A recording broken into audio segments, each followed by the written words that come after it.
Assalamualaikum warahmatullahi wabarakatuh.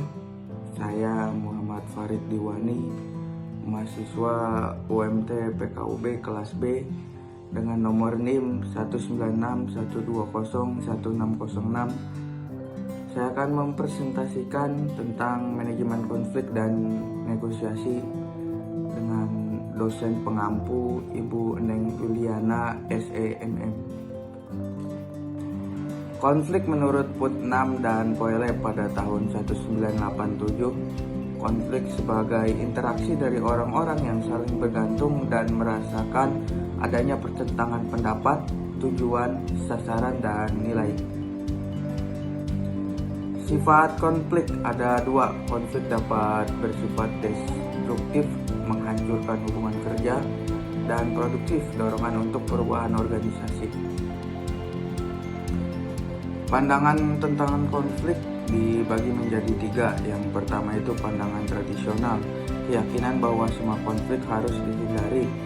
Yang kedua pandangan relasi manusia, keyakinan bahwa konflik adalah suatu hasil yang natural dan tidak dapat dihindari dalam suatu kelompok atau organisasi.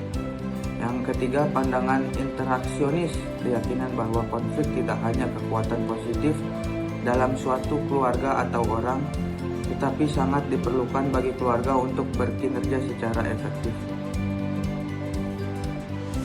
Macam akibat konflik ada dua. Yang pertama konflik fungsional.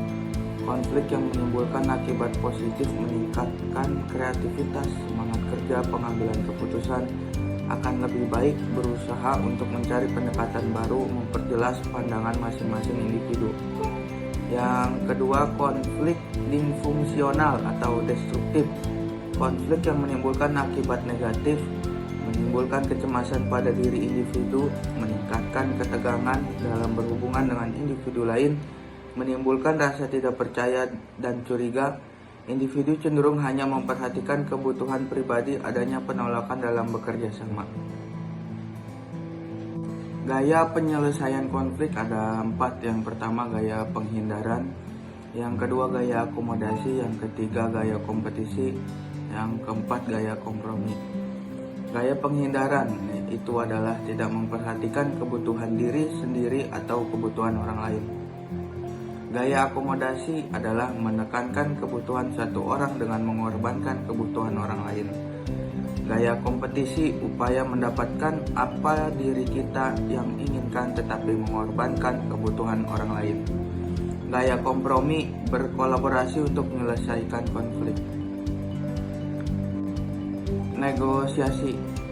Negosiasi adalah suatu proses di mana pihak atau lebih yang mempunyai kepentingan yang sama atau bertentangan bertemu dan berbicara dengan maksud untuk mencapai suatu kesepakatan.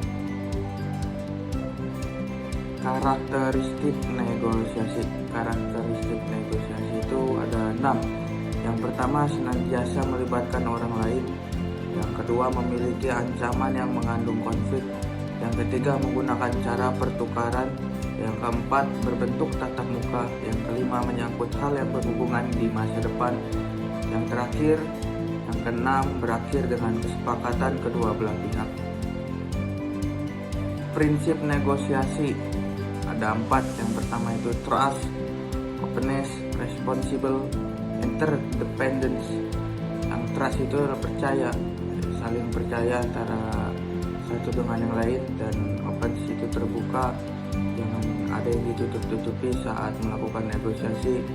Yang ketiga itu bertanggung jawab, sehingga apa ya keputusan yang disepakati harus saling bertanggung jawab antara kedua belah pihak. Yang terakhir itu saling ketergantungan, jangan adanya salah satu yang memihak satu dengan yang lainnya. Tahapan negosiasi. Yang pertama itu persiapan dan perencanaan. Yang kedua definisikan aturan-aturan main dasar. Yang ketiga klasifikasi dan justifikasi masalah. Yang keempat berunding dan memecahkan masalah. Yang kelima penutupan dan implementasi.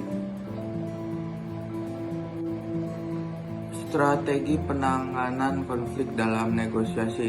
Yang pertama itu mencegah konflik.